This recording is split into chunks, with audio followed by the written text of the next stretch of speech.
Bisan kung naka-modify general community quarantine na ang sagad sa mga lugar sa probinsya sa Central Visayas, gipahibaw sa Bureau of Jail Management and Penology nga pabiling Gidili ang pagdawat o mga dalaw sa mga jail facilities.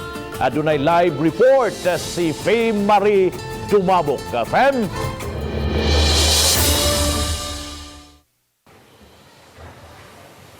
Bob, sakto ka na, hinungdan nga mas gipalambo pa sa BGMP7 ang ilang programa nga idalaw. Paghatag kini kagayunan sa mga PDL nga makastorya ang ilang mga kabanay pinaagi sa pag-video call.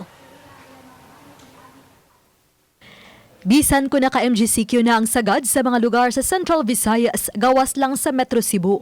Striktong gipatuman gihapon ang mga health protocol bisan na niadto mga nihatod og mga hinabang.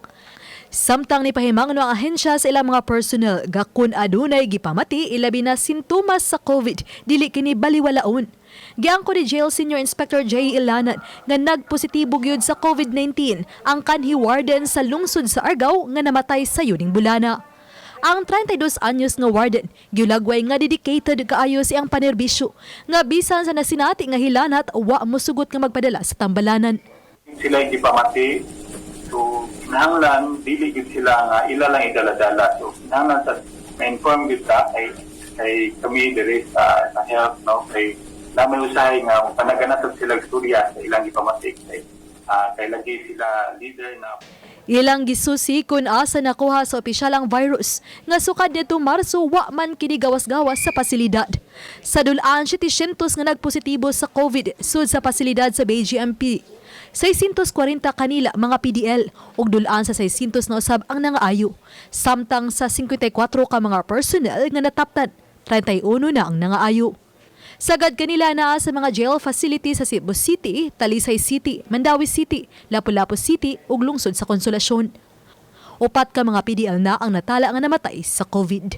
Ang hitabo nga nagkuha sa tag mga personnel nga support for the meantime, but pag like kung nanay tao nga makita sa mapagsulod na mo ibalik sa dayon ng mga katwa. Baba pasalamato ng BGMP7 ngadto sa mga lokal nga kagamhanan sa ubang ahensya sa gobyerno ug sa mga pribadong sektor nga hangtod karon padayong naghatod kanila og tabang alang sa mga nagkadang pasilidad sa BGMP7 alang sa mga personnel nila ug sa mga PDL. Bob? Thank you so much, Fame Marie Dumabok, sa imong live report.